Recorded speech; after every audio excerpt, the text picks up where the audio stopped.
Shri Kanakadurga జ్యోతిషాలయం phone ద్వారా జ్యోతిష్యం చెప్పబడును. కుటుంబ సమస్యలు, ఆరోగ్య సమస్యలు, వ్యాపార సమస్యలు, సంతాన సమస్యలు, భార్యాభర్తల సమస్యలు, కోర్టు సమస్యలు. మీరు ఎన్నో సమస్యలతో బాధపడుతున్నారా? అయితే ఒక్కసారి మా గురువు గారిని సంప్రదించండి. గురూజీ శివశక్తి రాజు 100% స్త్రీ పురుష వశీకరణం చేయబడును. మీకు ఎటువంటి గుప్త సమస్యలు ఉన్నా 100% పరిష్కారం చూపబడును. Phone number 9764639967. ఈ రోజున ఈ రాశి జాతకులు మధ్యాహ్నం 3 గంటలు దాటాక జరగబోయేది ఇదే. ఖచ్చితంగా ఇదే వాస్తవము. 3 గంటలు దాటాక మీ యొక్క జీవితంలో ఇలా జరగబోతుంది. ఈ మార్పులు కలగబోతున్నాయి. ఈ వార్త కూడా రాబోతుంది. ఈ వార్త విని ఆశ్చర్యపోతారు అంటున్నారు జ్యోతిష పండితులు. అసలు ఏం జరగబోతుంది అనే వివరాలు వీడియోలో చూసి తెలుసుకుందాము. వీడియో నచ్చితే తప్పకుండా ఒక చిన్న లైక్ అయితే చేసి మమ్మల్ని సపోర్ట్ చేయండి. ఇక ఆలస్యం లేకుండా వీడియోలోకి అయితే మనము వచ్చేద్దాము. ఓం శ్రీ వారాహిదేవియే నమః. వారాహి మాత అంటే ఇష్టమున్నవారు అమ్మవారిని ఒక్కసారి మనసులో తలుచుకుని కింద కామెంట్ రూపంలో కూడా తెలియచేయండి. అమ్మవారు మిమ్మల్ని, మీ కుటుంబాన్ని చల్లగా చక్కగా ఉండాలంటూ దీవిస్తారు. ఇక ఆలస్యం వద్దండి, వీడియోలోకి అయితే వచ్చేద్దాము. ఈ రాశిలో జన్మించిన వారి యొక్క వ్యక్తిత్వం ఎలా ఉంటుంది, వారి యొక్క వ్యక్తిగత జీవితం ఎలా ఉండబోతుందో కూడా తెలుసుకుందాము. ముఖ్యంగా ఈ రాశిలో జన్మించిన వారికి జరిగే శుభ అశుభ ఫలితాలు ఈ రోజున గోచర రీత్యా ఎలా ఉండబోతుందో కూడా తెలుసుకుందాం. ఈ రాశిలో జన్మించిన వ్యక్తులకు ఎక్కువగా జనాకర్షణ ఉంటుంది. రాజకీయ రంగంలోకి రావాలి అనుకుంటే వీరు జనాలను ఆకర్షించే సద్గుణం కలిగి ఉంటారు. వీరికి కలిసి వచ్చేటటువంటి తిథి ఇదిగా చెప్పొచ్చు. ఈరోజు సమాజానికి సేవ చేయాలనే తపనతో తీసుకునే నిర్ణయం ఎక్కువగా లాభిస్తుంది. వీరు ఎప్పుడు ఈ తపన, ఈ ఆలోచన విధానంతో ఉంటారు. సమాజానికి వీరు తోచినంత సహాయం చేయాలనే ఆలోచన ఉంటుంది. ఈ ఆలోచన అధికంగానే ఉంటుంది ఈ రాశి వారికి. అంతేకాదండి, ప్రస్తుతమైతే అనుకూల ఫలితాలు ఉన్నాయి. కొంత మధ్యస్థంగా ఉంది. అయినప్పటికీ కూడాను మరికొంతమందికి మాత్రం చాలా అనుకూలంగా ఉందని చెప్పొచ్చు. ఈ అనుకూలమైనటువంటి పరిస్థితుల ప్రభావం అనేది వీరికి ఉన్నటువంటి చెడు దోషాల నుంచి విముక్తిని కలిగింపచేస్తుంది. అలాగే చాలా అంటే చాలా జాగ్రత్తగా కూడా ఈ రోజు ఉండాలి. లేదు అంటే వీరికి సమస్యలు విలయ తాండవం చేస్తాయి. అందువల్ల ఈ రాశిలో జన్మించిన వ్యక్తులు చాలా జాగ్రత్తగా ఉండండి. వీరి చుట్టూ ఉన్నటువంటి కొన్ని రకాల సమస్యలు ఈ సమయంలో తొలగిపోబోతున్నాయి. ఈ మాట చెప్పడానికి మాకు ఎంతగానో సంతోషంగా ఉంది. మీ మేలు కోరుకునే వ్యక్తులం మేము అని గుర్తుంచుకోండి. ఈ రాశి జాతకులు చాలా అప్రమత్తంగా ఉండండి. ఎందుకంటే కష్టం వెనుక సుఖం, సుఖం వెనుక కష్టం ఎప్పుడూ ఉంటాయి. వీరి యొక్క సమస్యలకు కారణమైన వ్యక్తులను దూరంగా ఇకనైనా ఉంచండి.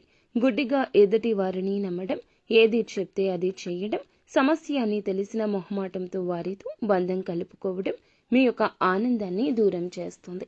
అంటే అప్పుడెప్పుడు వీరు సమస్యకు కారణమయ్యారు, ఇప్పుడు కాదు కదా, వాళ్ళ వల్ల ఏమీ సమస్య క్రియేట్ అవ్వడం లేదు కదా అని అస్సలు అనుకోవద్దు. ఎందుకంటే సమస్య ఎవరైతే సృష్టిస్తారో వారు ఎప్పుడు కూడా మీ పట్ల సమస్య సృష్టిస్తూనే ఉంటారు. వారు అలా కాదు అనుకోవడం మీదే చాలా పెద్ద పొరపాటు. కనుక చాలా జాగ్రత్తగా ఉండండి ఈ విషయంలో. లేదంటే కనుక మళ్ళీ కూడా ఈ సమస్యల పాలు అయ్యే అవకాశం ఎక్కువగా, అత్యంత ఎక్కువగా కనిపిస్తుంది. అంతేకాదు, ఈ రాశిలో జన్మించిన వ్యక్తులు కొన్నిసార్లు అమాయకత్వంగా ప్రవర్తిస్తారు. కానీ ఏంటి అమాయకత్వంగా ఉన్నారు అంటే అస్సలు ఒప్పుకోరు. కొన్నిసార్లు ఇలాగే ఉంటారు. మీరు ఆ అమాయకత్వాన్ని పక్కన పెట్టాల్సి ఉంటుంది. ఎందుకంటే ఈ రోజున అమాయకంగా ఉన్న వ్యక్తులను దారుణంగా మోసం చేయడానికి చాలా మంది ఎదురు చూస్తున్నారు. ముఖ్యంగా కాస్త మంచి పేరు, ప్రతిష్ట, పలుకుబడి ఉన్న వ్యక్తులను అయితే అతి త్వరగా మోసం చేయడానికి టార్గెట్ చేస్తారు. ఈ రోజున మీరు అలా మోసపోవద్దు, ఇలా మోసపోకూడదు. కాస్త జాగ్రత్తగా ఉండాలి. అనుకుంటే ఉండొచ్చు, అన్ని వైపులా కనిపెడుతూ ఉండండి. ఇలా కనిపెడుతూ ఉంటేనే సమస్యలు రాకుండా ఉంటాయి. మీ చుట్టూ ఉండే ప్రభావాలు అంటే చెడు ప్రభావాలు, నెగటివ్ ప్రభావాలు తొలగిపోతాయి. మీకు ఈ యొక్క సమయంలో జరిగేటటువంటి అంటే ప్రస్తుతం కొన్ని ఏదైతే శుభ కార్యక్రమాలు చేయాలనుకుంటున్నారో వాటిని ఈ సమయంలో ఈ రోజున చేయగలుగుతారు. శుభ కార్యక్రమాలు చేయడం కానీ, అలాగే మీరు ఏమైనా శుభ కార్యక్రమాలకు అటెండ్ అవ్వడం కానీ ఈ రోజు అయితే జరుగుతుంది. అదేవిధంగా మీ చుట్టూ ఉన్న కొన్ని చెడు ప్రభావాలు సైతం తొలగిపోయే అవకాశం ప్రస్ఫుటంగా కనిపిస్తుంది. అనేక రంగాల్లో ఈ సమయంలో ఈ రాశి వారు విజయాన్ని సాధిస్తారు. మీకు ఏమైనా సరే దోషాలు కావచ్చు, దుష్ప్రభావాలు కావచ్చు, అవన్నీ కూడా తొలగిపోయి ఈ సమయం మీకు అనుకూలంగా ఉండబోతుంది. కానీ కొంతమంది విషయంలో జాగ్రత్తగా ఉండండి. ఎప్పుడు కూడా సొంత వారే కదా, మా వారే కదా అని చెప్పి ఎవరిని గుడ్డిగా నమ్మొద్దు. ఆన్లైన్లో పెట్టుబడుల విషయంలో ఈ రోజు అప్రమత్తత అవసరం. ఎప్పుడూ కూడా మీరు అనవసరంగా పెట్టుబడులు పెట్టి డబ్బు వృధా చేసుకోవద్దు. కాబట్టి ఈ యొక్క రాశి వారు చాలా జాగ్రత్తగా ఉండండి ఈ విషయంలో. ఇక ఈ రాశిలో జన్మించిన వ్యక్తులు ఏ విధంగా ఉండాలి, ఏ విషయాల్లో ఎలా ఉండాలి అనే వివరాలు తెలుసుకున్నారు కదా. మరి ఎలాంటి వార్త ఈ రోజు వస్తుంది, ఫోన్ కాల్ వల్ల ఎలాంటి వార్త వినబోతున్నారు ఇప్పుడు తెలుసుకుందాం. ఈ రాశిలో జన్మించిన వ్యక్తులు ఈ రోజు ఫోన్ కాల్ వల్ల ఒక వార్తను ఈ సమయంలో వినబోతున్నారు. ఇక ఈ రాశి వారికి తప్పకుండా మధ్యాహ్నం 3 గంటల్లోపు వీరికి ఒక ఫోన్ కాల్ వస్తుంది. అయితే ఆ యొక్క ఫోన్ కాల్ అనేది ఖచ్చితంగా ఆశ్చర్యాన్ని కలిగిస్తుంది. అది ఎలాంటి ఆశ్చర్యం అంటే, ఈ రాశిలో జన్మించిన వ్యక్తులకు కొన్నిసార్లు చెడు ప్రభావాలు లేదా కొన్ని దుష్ప్రభావాలు ఉన్నప్పుడు మీ చుట్టూ ఉన్న ఒక ప్రశాంతమైన వాతావరణం ఏర్పడాలి అంటే ముందు మీరు గ్రహాలను పూజించాలి, దాన ధర్మాలు చేయాలి, అలాగే చిత్తశుద్ధితో ఉండాలి. ఏకాగ్రత మీకు ఈ సమయంలో సడలకూడదు. ఏకాగ్రతతో ముందుకు సాగిపోతే ఆటంకాలు ఉండవు. ఏకాగ్రత అనేది తప్పకుండా ఉంచుకోవాల్సి ఉంటుంది. ఈ యొక్క నియమాన్ని మీరు తప్పకుండా పాటించండి. సమయంలో సమాజంలో మనం ఎలా ఉంటున్నాము అనేది చాలా వరకు కూడా ముఖ్యము. కావున తప్పకుండా ఈ యొక్క మనస్సు నిశ్చల స్థితి ఉండకూడదు. ఎప్పుడూ ప్రశాంతంగా ఉండాలి. ఏదో ఒకటి ఆలోచన వస్తూనే ఉంటుంది. ఏదో ఒక సమస్య నిత్య కృత్యము మనకు. ఆ సమస్య కారణంగా ప్రశాంతంగా ఉండలేకపోవచ్చు. ఈ రోజున ఆ అలజడి ఉంటుంది. మిమ్మల్ని మీరే స్థిరపరచుకోండి. అనేక రకాలైన సమస్యలు ఎదురవుతుంటాయి. కానీ మీరు ఈ ఒక్క విషయంలో ఏకాగ్రత పాటించండి. ఏదో ఒక సమస్య రావడం వల్ల మీరు మీ పని మీద దృష్టి పెట్టలేకపోతుంటారు. అప్పుడు మీ ఆర్థిక పరిస్థితి చాలా లోబడిపోతూ ఉంటుంది. కనుక మనకు డబ్బుల విషయంలో సమస్యలు వచ్చినప్పుడు ఈ యొక్క రాశి వారు ఏం చేయాలంటే, మిమ్మల్ని మీరు నమ్ముకోవడం, ఏకాగ్రతగా ఉండడం, దైవం మీద భారం వేయడం, ఏ విషయం ఎవ్వరికీ చెప్పకూడదు. ఫ్యూచర్లో అప్పుడే డబ్బుకు సంబంధించిన సమస్యలు రాకుండా ఉంటాయి. చిత్తశుద్ధితో ఏకాగ్రతతో పనులు పూర్తి చేయాల్సి ఉంటుంది.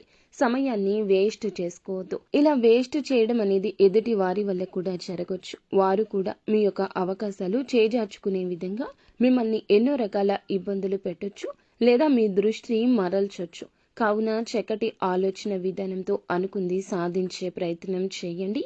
ఈరోజు నూతన కార్యక్రమాలు చేపడతారు. మీ యొక్క కీర్తి ప్రతిష్ట పెరగొచ్చు. లక్ష్మీదేవి ఆరాధనతో శుభ ఫలితాలు వస్తాయి. ఈ రాశి వారు గుర్తుపెట్టుకోండి. ముఖ్యంగా ఈ రోజున మీకు భవిష్యత్తు ప్రణాళికలు చాలా వరకు కూడాను మంచిగా అమలు కాబోతున్నాయి. మనోధైర్యంతో కాలాన్ని గడుపుతారు. చేసే పనులు కలిసొస్తాయి. ఓర్పు మాత్రం తగ్గకుండా చూసుకోండి. కుటుంబ సభ్యుల సహకారం ఉంటుంది. ఏదైనా పనిలో విజయం సాధించాలి అన్నా, మీ యొక్క దాంపత్య జీవితం బాగుండాలి అన్నా ఆంజనేయ స్వామి ఆలయాన్ని ఈ రోజు దర్శించండి. మంచి ఫలితం పొందుకుంటారు. ఇక ఈ రోజున ఎలాంటి కాల్ వస్తుంది, ఎలాంటి వార్త వస్తుంది, వీరికి ఒక మంచి ఏదైనా ఎప్పటి నుంచో ఒక కోరిక ఉంది, ఒక మంచి ఉద్యోగం చేయాలని. ఆ ఉద్యోగంలో వీరికి గుడ్ న్యూస్ వస్తుంది. ఎంతో నైపుణ్యం ఉంది, టాలెంట్ ఉంది, ఎంతో ఉత్తీర్ణత ఉంది. ఉద్యోగం రాలేదు అనుకునే వారికి ఈరోజు ఉద్యోగపరంగా వ్యాపారంలో కూడా మంచి అవకాశాల పరంగా, కళారంగంలో కూడా మీ యొక్క ప్రతిభను గుర్తించే విధంగా మీ యొక్క వార్త అనేది ఉండబోతుంది. మంచి లాభాలతో కూడిన వార్త ఇది. మీరు వెంటనే పరమశివునికి మోకాళ్ళుని కృతజ్ఞతలు తెలియచేయండి. నిత్యం శివారాధన తప్పనిసరిగా చేసుకోండి. గోమాతను పూజించండి. అవకాశాలను సద్వినియోగం చేసుకోండి. ఈ సత్తా తప్పకుండా ఉంటుంది. ఇలా శుభవార్తలతో కూడుకున్న రోజు అవుతుంది. కానీ ప్రియమైన వారితో కాస్త గందరగోళం ఉండొచ్చు. ఈ పరిస్థితిని మీరే ఒక అడుగు ముందుకేసి చక్కబెట్టే ప్రయత్నం చేయండి. అంతా మంచి జరుగుతుంది. సో ఫ్రెండ్స్, చూసారుగా, ఈ వీడియో మీకు నచ్చితే తప్పకుండా ఒక చిన్న లైక్ చేసి మమ్మల్ని సపోర్ట్ చేయండి. ధన్యవాదాలు.